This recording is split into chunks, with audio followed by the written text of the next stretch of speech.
Como superar modelos centralizadores, verticais e acumuladores de poder?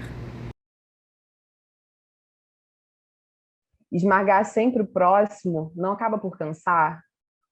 Invejar provoca um esforço que incha as veias da fonte.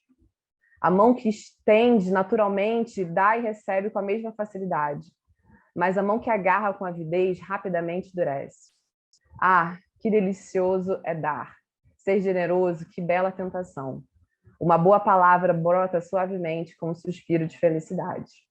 E eu acho que isso, assim, né, o ato de você sentar em círculo e ouvir, só ouvir, é um ato, para mim, de generosidade, né, de você se abstrair. A gente combinou aqui uma ordem, né? Primeiro o Alexandre vai falar um pouco da Jataí, em seguida o Sérgio vai trazer a experiência com o Inove, no final o Valtinho vai falar da Manifesta. Centralização não é necessariamente um sinônimo, né? Na medida do que é negativo, de verticalização, né? Você pode ter combinações dessas duas, ou acumulação, enfim. Você pode ter combinações dessas duas sistemáticas e as coisas podem funcionar mal ou bem. Para mim, o principal tema é exatamente a questão da centralização. A meu ver, ele é mais relevante do que a questão da verticalização. Eu posso ter estruturas que sejam mais verticalizadas, mas que não sejam necessariamente centralizadas, né? Na medida em que, nas diversas camadas dessa verticalização, eu tenha um processo decisório que não dependa unicamente de uma pessoa, né? Ou de um grupo muito restrito de pessoas. Como é que você cria um ambiente, um modelo, uma sistemática em que as melhores decisões possam ser tomadas para determinados objetivos, sejam eles quais forem? E nesse processo decisório, é fundamental, a meu ver, né? Assim, ele tende a ser mais a gerar um resultado melhor se eu tiver isso mais disseminado, mais pulverizado por diferentes cabeças, e não com uma única cabeça, né? Em que isso não esteja na mão de uma única pessoa ou de pouquíssimas pessoas. Então, para mim, esse é o tema central, que tem a ver com a centralização e com a acumulação, acho que está ligado à centralização. O mundo hoje, né, o sistema hoje, no ambiente privado, ainda funciona, na sua grande maioria, né, na minha visão pelo menos, de uma forma tal que o poder econômico tem uma relevância, tem um peso muito grande dentro do poder político. Então, assim, o poder econômico, embora ele tenha a sua relevância, ele tenha que ser respeitado, hoje ele ocupa um espaço que, a meu ver, é desequilibrado em relação ao que deveria ser o caso, e ele acaba representando uma situação em que ele é dominante, né? Para definir quem é que vai tomar a decisão dentro de um contexto qualquer. Eu acho que isso vem mudando, eu acho que tem uma série de iniciativas, e a nossa aqui, né, eu me arrisco a dizer que também é uma delas, mas o mundo ainda funciona predominantemente, a meu ver, numa sistemática em que o poder econômico ainda tem um peso muito grande, uma representatividade muito grande dentro das decisões que são tomadas no ambiente privado.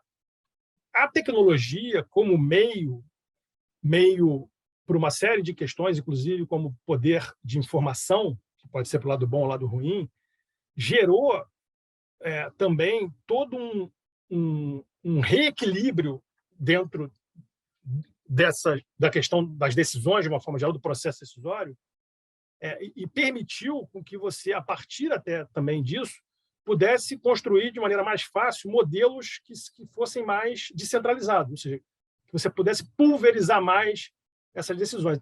Eu estou aqui representando o Instituto Educacional e Cultural Ouro Verde, que é uma escola sem fins lucrativos e que foi fundada com o objetivo de ampliar alternativas aos modelos de ensino tradicional.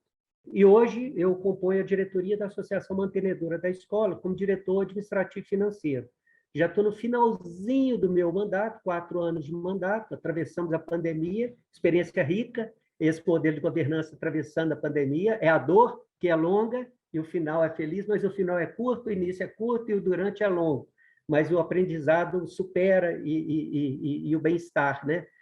Da gente entender como que esse modelo nos ajudou a superar esse momento tão difícil. E aí, como que a escola, ela é, do ponto de vista da estrutura organizacional, ela é constituída? Ela é composta, é uma associação, então nós temos os associados.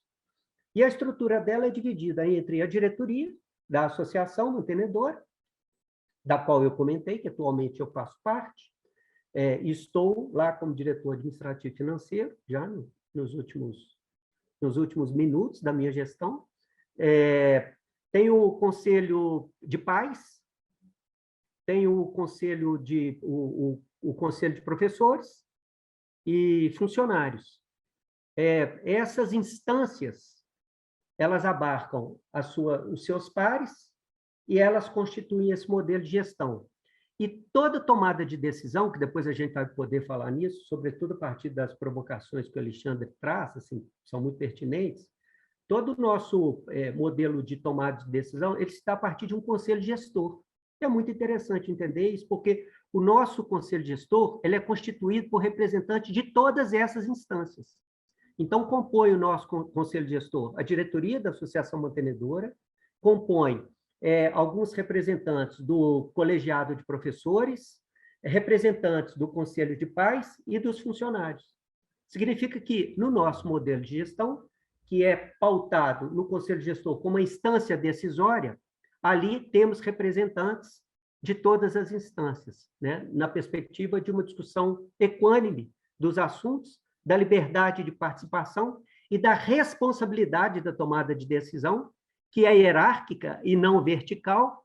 Aí eu já começo a entrar um pouco na discussão do Alexandre, né? Numa perspectiva de que tudo que se decide naquele conselho é decidido pelos representantes que foram legitimamente indicados pelos seus representados, pelas suas respectivas instâncias, seja dos mantenedores, seja dos pais, seja dos professores ou dos próprios funcionários. Então, esse é o nosso modelo de gestão, né? O conselho gestor funciona dessa forma, nós temos reuniões quinzenais, e nestas reuniões, as pautas são colocadas antecipadamente, e ali, cada representante das suas respectivas instâncias, que tem assento naquele conselho, trazem as questões pautadas para a discussão.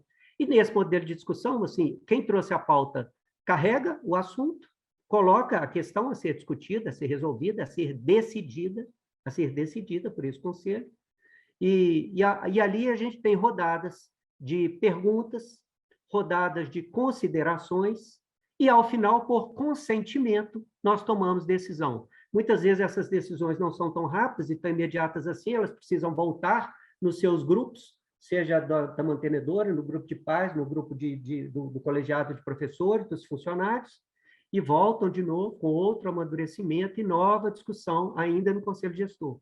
Mas a tomada de decisão é no conselho gestor. E o grande desafio é que, às vezes, eu levo um assunto, eu estou representando uma determinada instância, no meu caso, por exemplo, atual, como diretor administrativo financeiro, eu levo as questões relativas à instância da diretoria da associação mantenedora.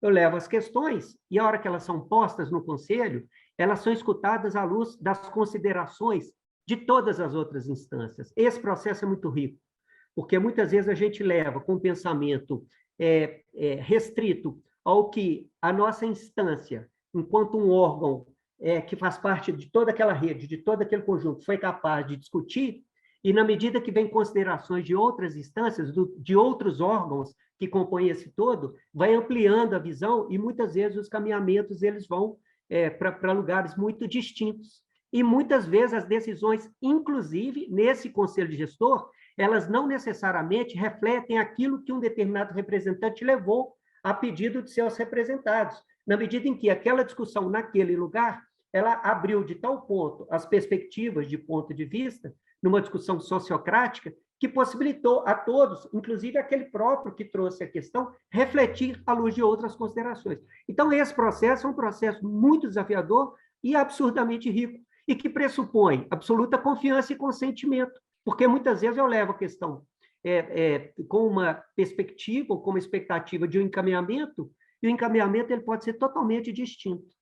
E a distinção desse caminhamento, ao contrário do que pode parecer, que eu não defendi o órgão que eu represento, que eu não defendi a instância que eu represento, é o contrário. É a minha abertura naquele lugar de representação para poder escutar de uma forma ampliada o organismo, o Instituto Ouro Verde, como um todo. Poxa, cada vez mais, quando você se aprofunda no ser humano, né, você vê a riqueza que é, né? Teve um livro outro dia que eu li sobre o cérebro, né? Um neurocientista, um negócio tão legal, né? Você vê 40 bilhões de células, né? E várias teses dizendo que a gente é essa complexidade toda, né? O conjunto dessa história toda. Então, a gente já é um império por si só, né? Então, você pegar uma riqueza dessa, né, e você encaixotar no lugar e começar a dar ordem, né, e a pessoa ter que seguir ordem, eu acho que é de uma pobreza realmente assim, né, que não faz sentido nenhum. E às vezes quando você cai, aí eu caio agora aqui no exemplo da Manifesta, né, que aí você já tem um foco de empresa, você já está começando a competir com outros lugares, e você demanda o que eu acho que o tema também busca, que é a questão da eficiência, né? E a eficiência tem vários ângulos dependendo do tipo de organização. A alma dessas empresas, né, digitais, assim, ela está nesse círculo de você testar, observar o que aconteceu, medir, aprender para testar de novo. Então, é uma coisa muito louca, porque isso não é uma área da startup, isso é startup. E empresas grandes, como, por exemplo, uma Amazon, que já foi uma startup, tenta se organizar desse jeito mesmo com 30 mil pessoas. Então, eles dizem que eles não são uma empresa de 30 mil pessoas, eles são uma empresa de 5 mil times de 6 pessoas, né? Então, é que cada time com muita liberdade, né? Com muita liberdade de atuação para você ter essa riqueza. Porque, quer dizer, assim como uma centralização impõe essa pobreza, né, no ser humano, porque ele fica ali encaixotado e tem que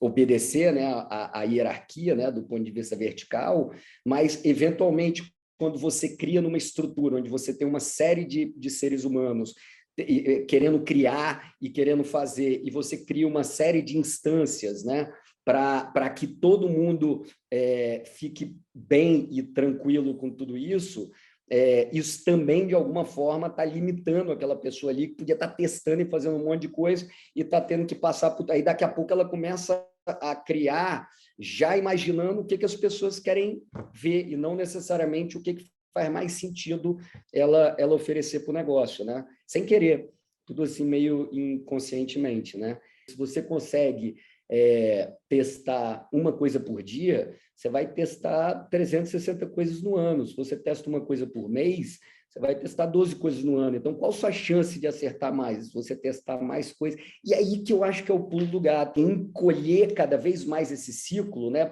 Se eu faço um teste por dia, 2 testes por dia, 3 testes por dia, esse teste tem que ser curto. Se é um teste que leva 3 meses, eu nunca ia conseguir fazer isso, é um teste muito complexo, né?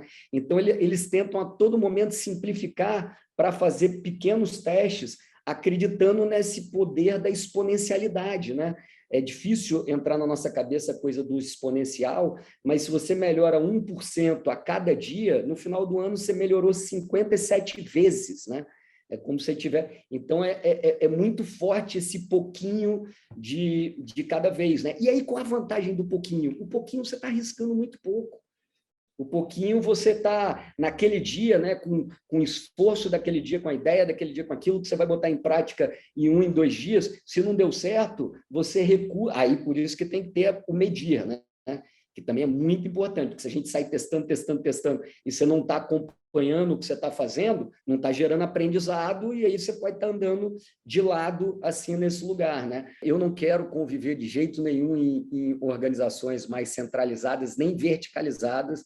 Eu acho que isso hoje é não só do ponto de vista do que eu acredito, mas eu acho que é ineficiente mesmo, e é um desperdício de capacidade, sabe, humana mesmo nesse lugar, mas, ao mesmo tempo, eu queria que as pessoas tivessem a possibilidade de estarem muito livres para testar, para tentar, para criar, né?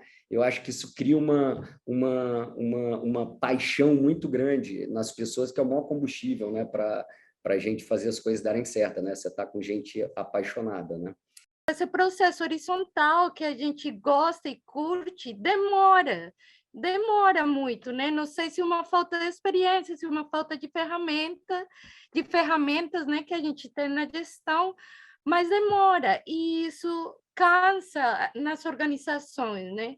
Eu atuo em várias, e eu vejo, por exemplo, nas escolas, os educadores muito esgotados, a gestão muito esgotada com isso, porque são longas horas de trabalho, com um trabalho bem dedicado em cima, né, de planejamento das crianças, enfim, e com processos de tomada de decisão que são necessários, que são princípios das nossas escolas serem horizontais, mas que demoram. E aí isso termina sendo uma pedra no sapato, né? Porque as pessoas já cansadas, às vezes, né? Talvez não conseguimos tomar as melhores decisões ou não escolhemos o melhor caminho pela pressa do tempo. Então, eu acho que de cursos que eu estudei, né, tem como você olhar para cada área e ter qual é o tipo de decisão que cabe. Será que para essa ação, para essa atividade, para esse grupo, será que precisa mesmo todo mundo discutir? Será que alguma coisa que o risco é menor, que dá para ser você decide, né? Então tem várias metodologias, né, e processos, e tem como a gente olhar também, será que essa decisão precisa do consenso? Ou é um consentimento? Ou a pessoa pode ter essa liberdade, pedir só um conselho para quem é para um expert? Então tem diferentes jeitos de tomar a decisão também, que podem ajudar, e também ter acho que tem um campo aberto para ir adaptando as metodologias também, né? No início, a gente foi provocado com a palavra superação, superar, que talvez a gente pudesse pensar a partir delas, e eu queria propor uma palavra para a gente pensar, que é a suspensão, em vez da superação. A suspensão, ela tem muito a ver com a escola. Tem dois filósofos, Jean Machelan e Marty Simons, que diz que o sentido da escola é dar tempo livre. E um dos sentidos dela também, um dos propósitos da escola é suspender o tempo do trabalho, o tempo do negócio, para o tempo do ócio, para estudar, para colocar todo mundo numa posição igual de tempo. Quando a gente supera com toda a extensão do tempo para um determinado resultado, mas que a gente esgota discutindo e ouvindo todas as partes, o resultado ele pode até ser o mesmo, do ponto de vista objetivo, daquele que seria se uma decisão tivesse sido tomada por uma cabeça só. O resultado, às vezes, ele pode até ser o mesmo, mas a consistência da maneira como as pessoas vão consentir e carregar isso é absolutamente diferente e determinante para o modelo. Tem duas coisas fundamentais que não tem a ver com, no nosso caso, nem com arte, nem com tecnologia, tem a ver com o humano, que é a pessoa gostar do que ela está fazendo. Ela estar no lugar que ela gosta de estar. A gente só conseguiu chegar, e a gente é feliz em ter chegado, a equipe é muito feliz trabalhando com a gente, quando a gente colocou o pertencimento. Assim. Eu fiquei pensando, assim, fiquei tentando formular uma questão que seria mais ou menos o seguinte, né? Que tempo que leva para tomar uma decisão quando a gente tenta descentralizar o poder econômico? É preciso, dentro dessa governança, ter um autocuidado e um cuidado coletivo, criar espaços, né, para que a gente possa extrapolar um pouco essa tensão, que vai sempre existir, porque a gente está falando, né, a Bel falou aí da autoeducação, esse processo de autoeducação é difícil, né, são processos relativamente novos também, né? A gente é criado de um jeito, de repente a gente encontra esses outros processos que a gente tem que aprender como é que funciona, eles nunca ficam prontos, eles estão sempre mudando, coisas novas vão surgindo, né?